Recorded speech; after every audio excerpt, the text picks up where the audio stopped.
The Prime Minister keeps telling Australians that we all have to share the burden. There is no budget emergency. That is the first big lie of the Abbott government. There is no budget emergency. What we have is a revenue problem. We need to raise money, and it is just incredibly dishonest for the Abbott government to run around citing the Commission of Audit as if it was some independent analysis of the situation. It is not. They were given strict terms of reference by the Abbott government to ignore raising revenue and instead focus entirely on cutting services. That is not the way you would analyse the budgetary situation or come up with solutions. To that end, you have the Prime Minister and Joe Hockey saying everyone must share, but ruling out Gina Rinehart and her ilk from paying. As I said last week when this came out, it's going to hit every single family, but not the big end of town. And today, we've got Joe Hockey ruling out getting rid of the fuel subsidy to the big miners. Now, if he was to get rid of fossil fuel subsidies over the forward estimates of this period, you would raise $13 billion. Let me say that again. $13 billion over the forward estimates could be had for getting rid of fossil fuel subsidies. And it is not just something the Greens are saying. The International Monetary Fund has come out at a major conference last week saying fossil fuel subsidies are costing economies trillions around the world and even causing some governments serious financial difficulty. And here in Australia, it is no different. $13 billion from fossil fuel subsidies. Not only would it help the budgetary situation, but it would be great for the climate. Secondly, the mining tax. Of course, they're ruling out fixing the mining tax, and that could put dollars into the budget.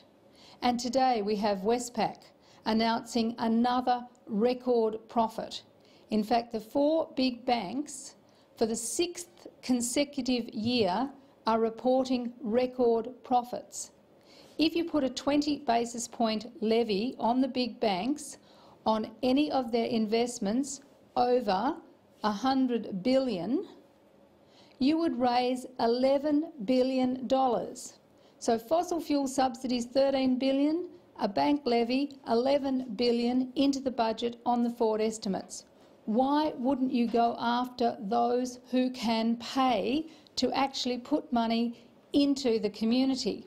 That's clearly what needs to happen, not keep taking money out of the pockets of families for co-payments to go to the doctor, for actually cutting students to the point where they won't be able to survive on the amount of money that the government is saying that they should get, and yet the big end of town can smile all the way to mega profits and to dividends. You've got Westpac with its profits today going to pay a 90-cent per share dividend. So you only have to earn 8 or 9 shares, own 8 or 9 shares in Westpac to pay your co-payment. Where do the poor and those who don't have shares in Westpac, where are the poor and those who are trying to get to university come into this? Where are the pensioners? They're all being pushed to one side and being told to bear the burden, and on the other side, Joe Hockey and the Prime Minister are ruling out actually raising money from the big banks or raising it from getting rid of fossil fuel subsidies. It's just not right. There needs to be an honest discussion about the budget, and the one message Australians need to know loud and clear is this: there is no budget emergency in Australia. There is a revenue problem. The Commission of Audit was told not to look at it, and the Greens say look at it and raise that money from ending fossil fuel rebates and by putting a levy on the big banks. Are you concerned that cuts to the diesel fuel rebate could affect others like farmers, though? Well, the Greens have always said that cutting of the fuel tax credit scheme should not be imposed on farmers, and we've always made that very clear, and the costings we have exclude the subsidy currently going to farmers. We're talking about the big miners and the big miners only when we're talking about getting rid of the fuel tax credits. That's $2.4 billion a year just to the big miners, just on fuel tax credits. So why wouldn't you do that? And the answer is this. The big miners went after the Rudd government when they introduced the super profits tax. They threatened and started to run a major advertising campaign which hit the Rudd government hard. And so now Tony Abbott, just as the Labor Party previously, are running scared of the big miners, and that's what's going on in this country. Mega dollars are essentially frightening governments into taking money from where it is clearly available. Do you think farmers have cause for concern though, because they are concerned this rebate will be cut? Well, farmers ought not to have their fuel tax subsidy cut. The Greens have said that all along. We're living in an age of climate change where food security is one of the big issues of this century. We have to keep farmers on the land. We have to keep them producing crops, not only for ourselves but to export into global markets. There is an imperative to keep farmers on the land, but again, they're not only being pushed in terms of input costs, but they're being pushed because Liberal and Labor back the big miners and the coal seam gas companies against farmers and farming communities. You've got the Bentley blockade on at the moment, where farmers are actually going to start to lock on because they are so distressed about governments backing coal seam gas and expanded coal mines. It is time we got this right. This is not just a quarry, this country. This country's a great country.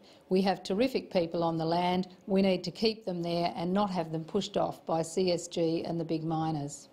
Does the revelations about Joe Hockey's North Sydney Forum increase the need for a National Integrity Commission? We need a national ICAC, there is no doubt about it. The Greens have been pushing for a national ICAC for many years. We introduced it right back in 2010.